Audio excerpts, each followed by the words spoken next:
மாமா அப்பா எங்க? ஏமாப்பா அப்படி முடியாடுறா? மெதுவாக தான் வர்றது. அப்பா உடம்பு சரியில்லைன்னு படுத்து கிடக்கிறாருமா. எது மணி 10 மணி வரை படுத்து கிடக்குறாரா? நீ போய் எழுப்பி எழுப்பி விட்டுறாருமா, பாவம். இப்போ நான் அவரை என்ன பண்றேன்னு நீ பாரு. அப்பா மணி 10 மணி ஆச்சு, என்ன இன்னும் தூங்கிட்டு இருக்கிறியா?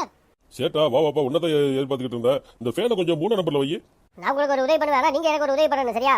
நானே உடம்பு சரியில்லாம படுத்து கிடக்கிறேன். என்னால என்ன வாப்பா உனக்கு உதவி பண்ண முடியும்? நீங்க எனக்காக வெளியில எல்லாம் போய் கஷ்டப்பட வேண்டியது இல்ல. நான் ஒரு ஜாமான் தருவேன், அதை குடிச்சிட்டு படுத்தா போதும். இது குடிச்சிட்டு படுத்தா போதுமா? என்ன சரக்குடாது? இது கள்ள சாராயம். நான் இந்த சாராயமெல்லாம் குடிக்கிறது இல்லையாப்பா. ஊர் உலகத்துல போய் பாருங்க, பேரனுக்காக அப்பாக்காரனு வந்து என்னென்னமோ தியாகம் பண்றானுவ. நீங்க இந்த சாராயத்தை குடிச்சிட்டு படுக்க மாட்டீங்களா? இந்த சாராயமெல்லாம் குடிச்சாக்க நான் செத்துருவேன்டா. கண்ட சரக்கா குடிச்சிட்டு கொஞ்சம் கொஞ்சமா சாவுவியா? இந்த சாராயத்தை குடிச்சிட்டு ஒரே ரேடியா சாக மாட்டீங்களா? அப்படி சேர்த்தாக்க எங்களுக்கு 15 லட்சம் மாதிரி கிடைக்கும்ல. ஏன்டா உனக்கு 15 லட்ச ரூபா கிடைக்குங்கிறதுக்காக நான் இதை குடிச்சு சாவணுமாடா? நான் என்ன உங்கள்கிட்ட வந்து கார் வாங்கி கொடுங்க, பைக் வாங்கி கொடுங்க, ஃபோன் வாங்கி கொடுங்க கேட்கறேன். இதெல்லாம் வாங்குறதுக்கு கவர்மெண்ட்டே ஒரு அரிய வாய்ப்பு தருது. அதை பயன்படுத்திக்கணும்னு சொல்றது ஏன் கேட்க மாட்டேங்கிறியா? இதை குடிச்சிட்டு படுத்தா என்ன? என்னடா சேட்டு, நீ பாட்டு என்னமோ கத்திக்கிட்டு இருக்கிற, அப்பா வேற அழுதுகிட்டு இருக்காரு. என்னடா சொன்ன அவரை? வேற என்ன சொல்ல சொல்ற மாமா? 10-15 வருஷமா குடிச்சிட்டு இருக்காரு. ஏதாவது பெனிஃபிட் இருக்கா சொல்லு பாப்பா. இந்த சாராயத்தை குடிச்சாக்கா இன்னைக்கு செத்தாருனாக்கா ஒரு 15 லட்சம் ரூபா நம்மளுக்கு கவர்மெண்ட் கொடுக்குது. அதை வாங்கிக்கலாம்னு பார்த்தாக்க இவர் குடிக்க மாட்டேங்கிறாரு.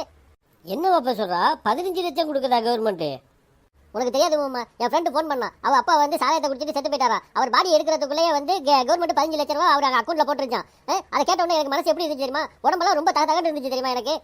அவர்லாம் அப்படி இருக்காப்ல. இவர் என்னண்டாக்கா, இவர் சாராயத்தை குடிக்க மாட்டேன் அப்படின்னு சொல்லிட்டு அடம் பிடிக்கிறாரு. கண்ட சரக்கு குடிச்சிட்டு சாவாரா, இந்த சாராயத்தை குடிச்சிட்டு சாக மாட்டாரா? சும்மா சொன்னா போதுமா? இதே மாதிரி அப்பாட சொத்தெல்லாம் வந்து பேரனுக்கு தாண்டு இங்க என்ன இருக்கு நம்மள்ட்ட? இப்படி பண்ணா தானே உண்டு.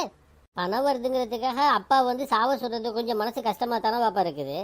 என்ன மாமா நீ வேற லூசு மாதிரி பேசிக்கிட்டு இருக்கிறா? சொந்தக்காரங்க முன்னாடி வாழ்ந்து காட்டணும்னு சொல்றாரு அடிக்கடி. எங்க வாழ்ந்து காட்டுறது? இப்படி மொத்தமா பணம் வந்தா நம்மளால வாழ முடியும், நம்மள ஒரு கெத்தா வாழ்ந்து காட்ட முடியும். நீ சொல்றது என்னமோ சரிதான் பாப்பா. நெசமாவே 15 லட்சம் ரூபா தந்துருவானுவலா நம்மளுக்கு? ஆமா மாமா, சத்தியமா தரானு மாமா. நீயே ஒரு நியாயத்தை சொல்லு. விஜய் இருக்கிற பிஸியில நம்ம போய் அவரை பார்க்க முடியுமா? இதே மாதிரி ஒரு சம்பவம் நடந்துச்சுன்னு வச்சுக்கோங்க. வீட்டுல அவரே வர்றாரு, வீட்டுக்கு ஆஸ்பத்திரிக்குமா விசிட் அடிக்கிறாரு. அப்ப அவரையும் பாத்துக்கலாம். இவரை நான் என்ன சொல்றேன், வீட்டுக்காக சாவ சொல்றேன்?